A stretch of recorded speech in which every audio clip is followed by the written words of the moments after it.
동해에서 이루어진 한미일 연합훈련을 극단적 친일 행위라고 맹비난한 민주당 이재명 대표의 발언이 전국의 뜨거운 감자로 떠오르고 있습니다.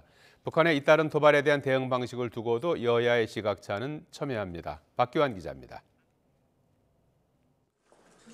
국민의힘은 민주당 이재명 대표가 자신의 불법 리스크를 감추기 위해 반일 선동에 나섰다고 쏘아붙였습니다.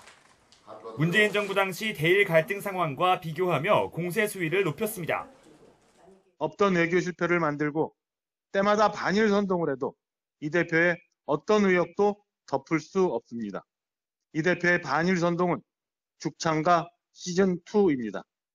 특히 노무현 전 대통령도 일본 자위대에 해상훈련을 승인했고 이번 훈련 역시 문재인 전 대통령 당시 장관 합의에 따른 것이라고 꼬집었습니다. 초당적 협조가 필요한 안보 사안을 정쟁의 영역으로 끌어들였다는 겁니다. 민주당은 발끈했습니다. 북한 도발에 대응하는 길이 일본과 손잡는 것뿐이냐며 국민의힘은 어느 나라 정당이냐고 되물었습니다. 일본 자위대는 이번 훈련에서 우길기를 개항하고 나타났습니다.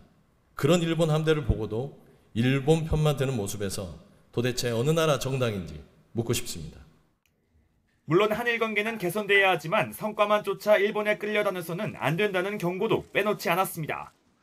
한마디로 과거사 문제에 대한 해결이 선행돼야 한다는 겁니다. 안보 이슈를 둘러싼 여야의 팽팽한 기싸움은 북한의 잇따른 도발에 대한 대응 방식을 놓고도 벌어졌습니다. 문재인 정부 최대 치적으로 꼽히는 9.19 군사합의 파기 가능성까지 여권 일각에서 거론되자 9.19 군사합의의 기초인 바로 북한의 비핵화 문제를 북한이 뒤집고 이젠 핵무장으로 다시 가겠다고 선언하고 미사일도 쏘고 지금 이렇게 하기 때문에 이 9.19 군사합의도 저는 사문화된 합의나 같다. 저는 이렇게 생각하거든요. 민주당은 남북 간 군사적 긴장을 완화할 최후의 보루를 포기해선 안 된다며 맞서고 있습니다.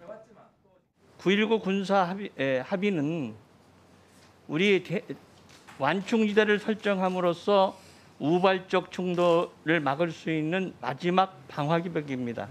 유일한 군비 통제 수단이고 그것을 대체할 수 있는 것은 아무것도 없습니다. 북한이 도발 수위를 높여가면서 한반도 정세가 얼어붙고 있지만 주도적으로 해법을 모색해야 할 정치권은 여전히 한 목소리를 내지 못하고 있습니다. YTN 박견입니다.